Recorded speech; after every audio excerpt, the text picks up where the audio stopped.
Assalamu alaikum students. Welcome to the third feature of democracy. आज हम democracy का third feature discuss करने जा रहे हैं. So the third feature of democracy is, in a democracy each adult citizen must have one vote and each vote must have one value.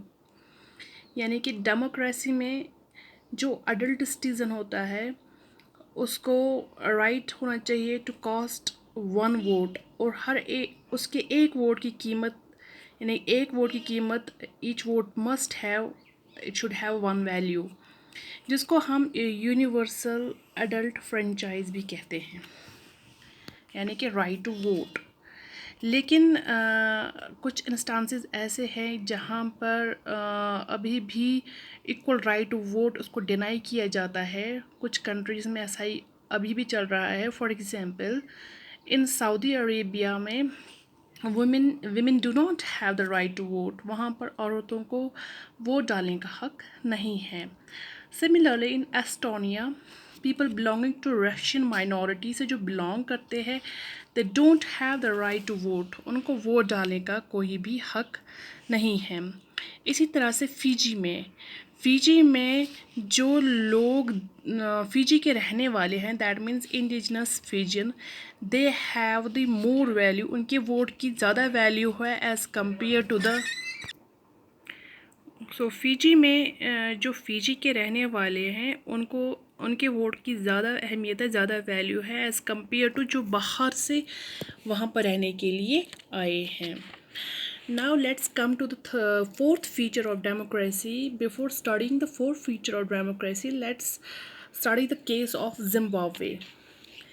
Zimbabwe, it attained independence from a white minority in 1980 में इसको independence milli, and from then onwards वहाँ पर the country it has been ruled by a party ZANU PF. इस party ने Zimbabwe को independence दिलाने में बहुत ही ज़्यादा, मतलब इसने स्ट्रगल किया, बहुत ही मदद की.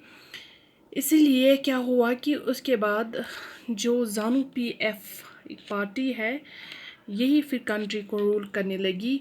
और ज़ानू पीएफ का लीडर जो रॉबर्ट मुगाबे ये लोगों में बहुत ही मशहूर हो गया, and as a result he became the president of the country since the independence. Okay.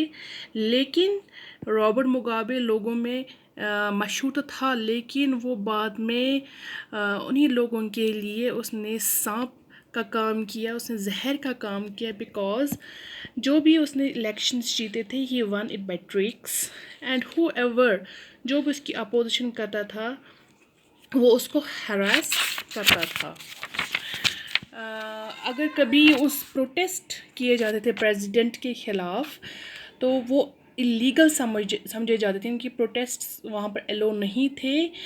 And media, newspaper, TV, radio, उस पर प्रेसिडेंट गवर्नमेंट का ही कंट्रोल था, यानी कि मीडिया भी गवर्नमेंट के अंडर ही थी. जो वो चाहती थी न्यूज़ मतलब फेवर में उसके, तो वही वो आगे ले जाती थी.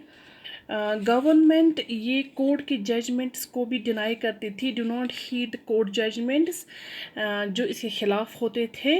सो ये ये केस स्टडी करने से हमें फोर्थ फीचर ऑफ डेमोक्रेसी मिलता है.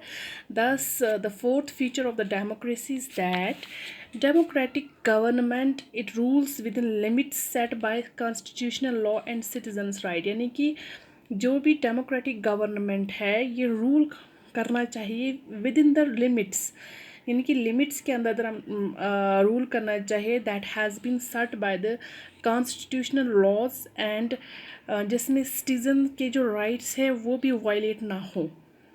Okay, I think this is sufficient.